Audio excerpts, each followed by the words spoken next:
the whole point of these systems, and this is why the FCA and the PRA, the Bank of England supervision arm, is going against Citi, is basically they're saying the controls were not in place to prevent these things. Sort of understandable, someone might, you hope they don't, but might input things incorrectly. But what is meant to happen after that is a whole array of checks and double checks to prevent something like this happening. And you go through the details, that's fascinating. So originally the trade was meant to be $58 million, and it went through, as you say, $444 billion.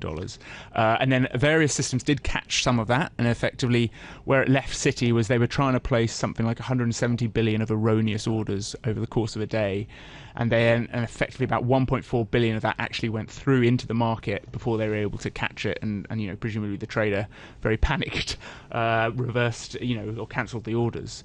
But that's effectively what the FCA is saying is, look, Citi, obviously, they're not necessarily pinning the blame on the fat finger. It's more like, how on earth did you let this go through? Because there's all sorts of warnings. There were soft blocks, as they're known, and it looks like Citi have come out and said, look, we've adjusted our control system, but it's pretty crazy. Something like this. So it's the system rather than the individual. How did it get past all these firewalls essentially that should have been in place? No, exactly. How big are these fines in context, Tom? £62 million seems like rather a lot of money, but is it?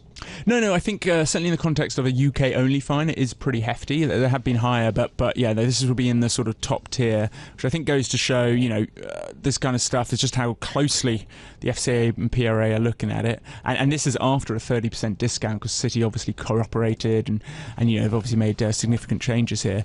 But no, it's one of those ones where the fun here is really in the detail. So it's I recommend everyone actually go read an FCA notice for once, because it really takes you into just what a crazy scenario happened, just how much had to go wrong for this to happen, and then how they sort of pieced the pieces back together. That's going to be my Friday night reading then. This FCA report. It will not send you to bed. So it's not good bedtime. That's the read of the week. Tom, is this just a problem? This is a systems problem for Citi that's been flagged by regulators.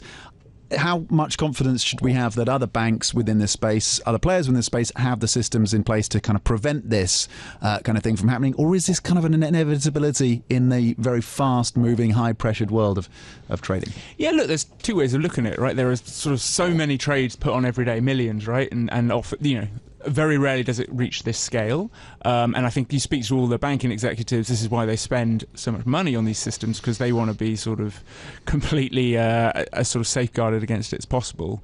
But yeah, no, I would not say this is the last type error we'll see. Maybe the next one won't be quite as big. 1.4 billion of, we really saw the European markets sort of slump on this. And of course it came at an interesting time, right? The banks are still coming out of COVID, work from home. So, they were under a slightly different system of controls, etc. And whether that's sort of been they've moved on from that system. I certainly think after this report they'll be looking again and making sure they haven't got any gaps in their protocols. Yeah, indeed, plenty to watch out for there as well. Tom Metcalf, thank you very much for joining us, our managing editor for EMEA Finance and Investing. Tom Metcalf. Okay, there's plenty more coming up. We look at these European markets.